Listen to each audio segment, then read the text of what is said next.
আচ্ছা, যিশু কেমন দেখতে ছিল বলো তো? কে জানে, তবে ইহুদি ছিলেন যখন, তখন রং গৌড়, চোখ টানা আর নাকটিগুলো ছিল নিশ্চয়ই।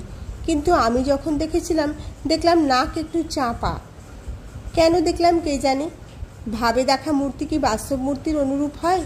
কিন্তু যীশু খ্রিস্টের আকৃতির যে বর্ণনা পাওয়া গেছে তাতে তার নাক চাপা বলেই লেখা আছে। মাগো, সবাই বলছে আমার ঘড়ি ঠিক চলছে। হিন্দু, মুসলমান, খ্রিস্টান, ব্রহ্মজ্ঞানী সকলেই বলে আমার ধর্মই ঠিক। কিন্তু মা, কারুর ঘড়ি তো ঠিক চলছে না। তোমার ঘড়ির সঙ্গে কেউই তো মিলিয়ে নিচ্ছে না ঠিক ঠিক। সবাই ঘড়ির কাঁটা দেখে, কেউই তোমাকে দেখে না। মিশ্র এসেছে ঠাকুরের সঙ্গে দেখা করতে। ধর্মে খ্রিস্টান, বাড়ি পশ্চিমে। ভাই গিয়েছিল বিয়ে করতে, সেখানে বরের সভায় সামিয়ানা চাপা পড়ে মারা যায়। একা নয়, সঙ্গে আরও একটি ভাই গিয়েছিল বরযাত্রী। সেই থেকেই মিশ্র সন্ন্যাসী।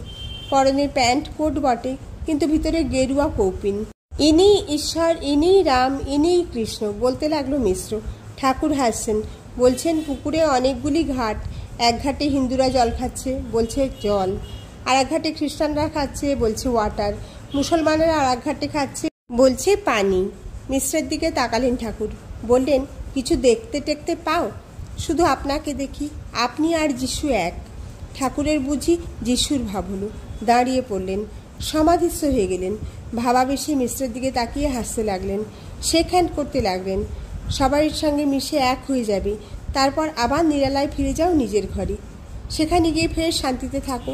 রাখালেরা এক এক বাড়ি থেকে গরু চড়াতে নিয়ে যায়, কিন্তু মাঠে গিয়ে সব গরু মিলেমিশে একাকার। আবার সন্ধ্যের সময় ফিরে যায় নিজের নিজের ঘরে।